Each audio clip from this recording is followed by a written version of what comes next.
So one of the most popular books of the Old Testament now and in antiquity also is the Book of Psalms, a book that is regularly read and experienced in multiplicity of ways, used for personal devotion, appears in liturgy.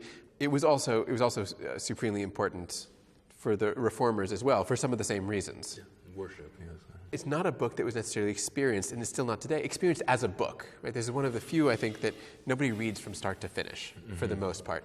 How did Reformers, I suppose we should start with liturgical and worship experience. What was the nature of the Book of Psalms for the Reformation period, for liturgy and worship? Yeah. The Book of Psalms for the Reformers was something truly special. Calvin, towards the end of his life, does something that he rarely did, which was to write an account of his life. And he attaches it to his commentary on Psalms. And there's a reason for that, I think, because Psalms was so important to him. He referred to the Psalms as being the anatomy of the soul. You know, that every part of the human person is expressed in the Psalms. That every emotion, is to be found and expressed. And whereas you have the law and you have the prophets, Calvin, following what Luther had said, says that the Psalms embrace all of it, but do so in poetic form, and therefore have a special beauty to them. And so they find expression in devotion. Psalms are often produced as separate books, printed. Psalm commentaries proliferate in the 16th century. They are seen as you said, central to the devotional life, but central to the devotional life not just of individuals but of the church. And that, I think, is best expressed by the emergence in Geneva of the metrical psalms, which were to be used in worship. But they were also, by Calvin's ideal, to be used in the home. And he had this belief that if you taught them to children, children would instruct their parents. And so he had this hope that psalms would be sung in each household. And one of the ways in which this was to be aided was by the setting of psalms to tunes that people knew, often popular tunes.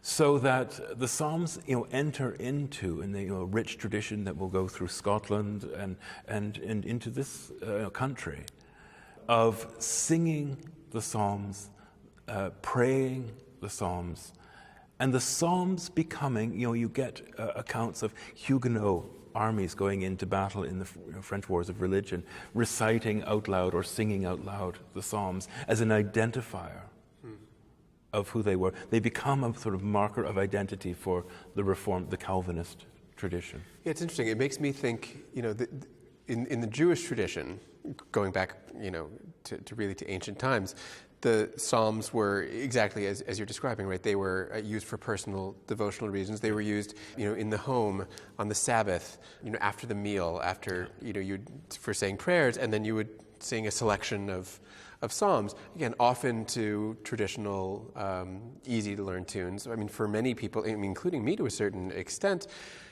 some of the first songs that I knew, especially in Hebrew, I didn't even know they were Psalms until I was older and realized, that's where that text comes from. But the melody was very easy, and it was an easy way to learn these words. In Judaism also, the Psalms had long been and remain sort of central to the liturgy. That there were the established prayers, but they are interspersed in any given sort of liturgical service with selections from the Psalms. But that was not always the case in Christianity, that Psalms, if I understand correctly, Psalms sort of were elevated into the a standard part of worship in the Reformation period. Is that? Yeah. Well, they're highly important in the medieval world. You have psalters that are produced. I mean, and the recitation of psalms are an important part of everything to Celtic Christianity. But you have the penitential psalms, which are obviously of great importance in medieval religious culture. But the idea of the psalms being a kind of journey through life is something that I think is a hallmark of Reformation thought. That the Psalms, that you would read through the Psalms, repeatedly, going back like a cycle, and that in so doing, you are in this cycle of prayer. Calvin says that the Psalms teach Christians how to pray, that it is a book of prayer, and that it instructs how to pray by demonstrating the whole nature of the human person, but also the nature of God. And of course, what's very like the way the Reformers read the whole of the Old Testament is Christologically. And the Psalms are of central importance to the Christological reading of the Old Testament. And so therefore it's enhances greatly this whole life of prayer that they're seen to be central to. Yeah, the Psalms, one of the major outcomes of scholarly study of the Psalms going back a few hundred years now is the enormous diversity of genre. Right, as you say, there's penitential, there are psalms of thanksgiving, there are hymns of praise, there are historical psalms, there are wisdom psalms, there are all these different.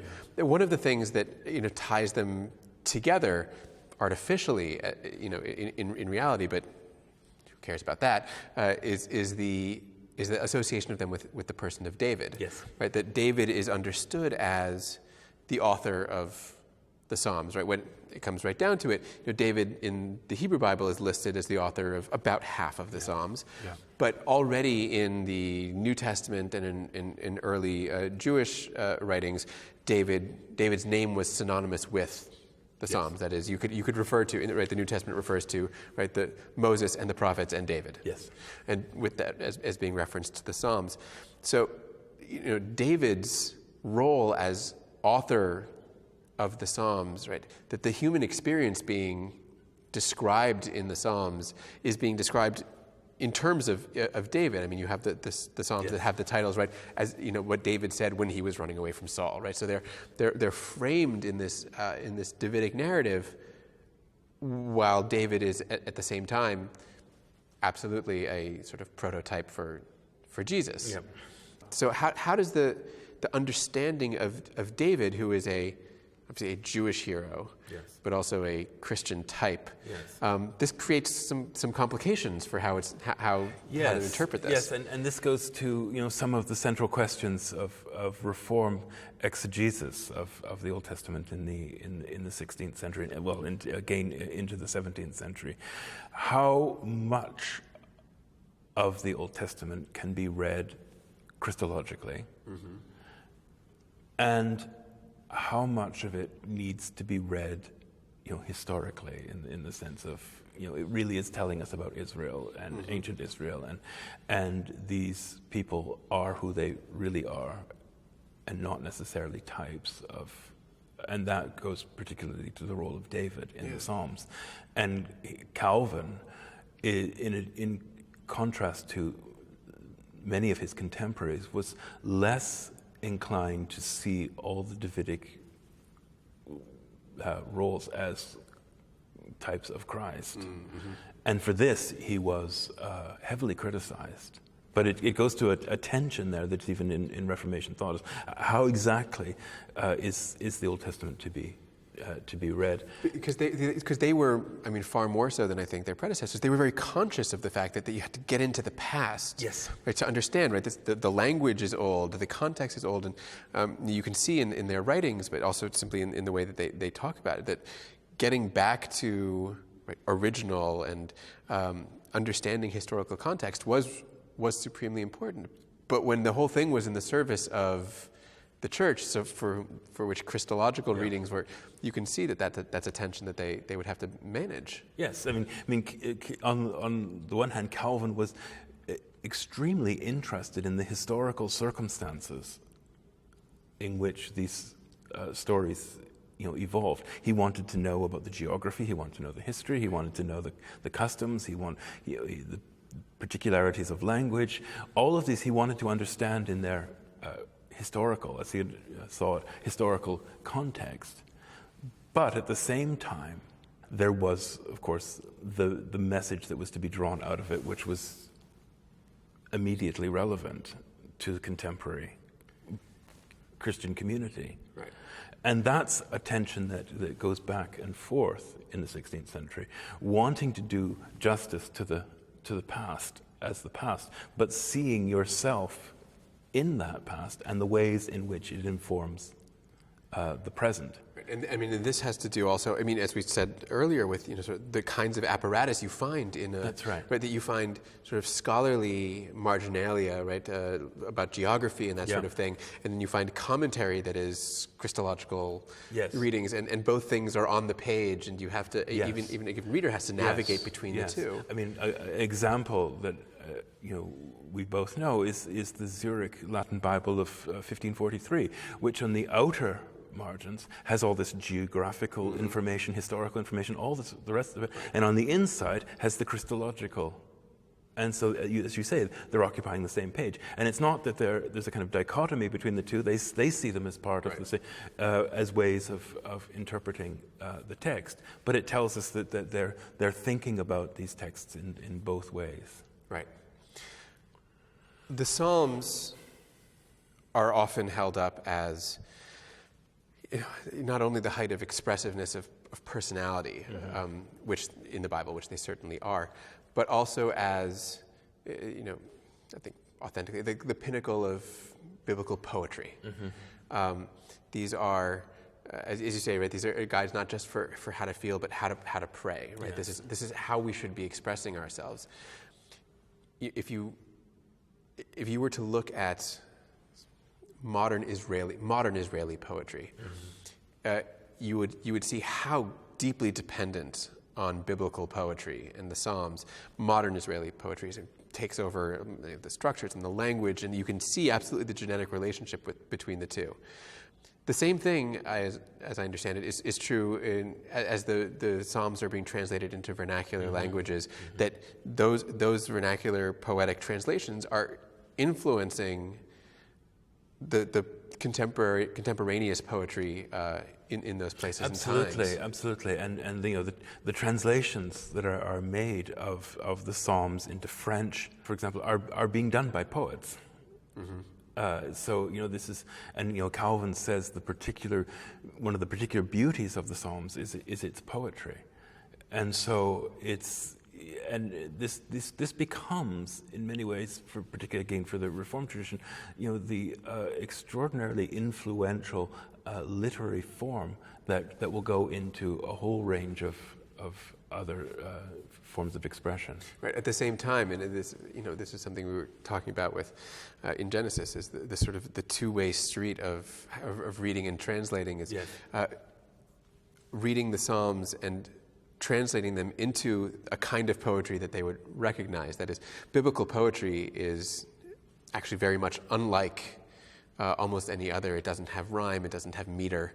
So in many places, including in early English translations, I mean up to the 19th, even 20th century, you would find translations that attempt to impose those sorts of poetic structures back into it must, as it's poetry, it must have had meter, it must have had rhyme.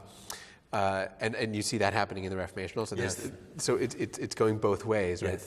There is this. I mean, these are poets in many ways of the French Renaissance, and they're producing poetry, biblical poetry that's very much in that genre. And but what they produce is really one of the great cultural achievements of the Reformation.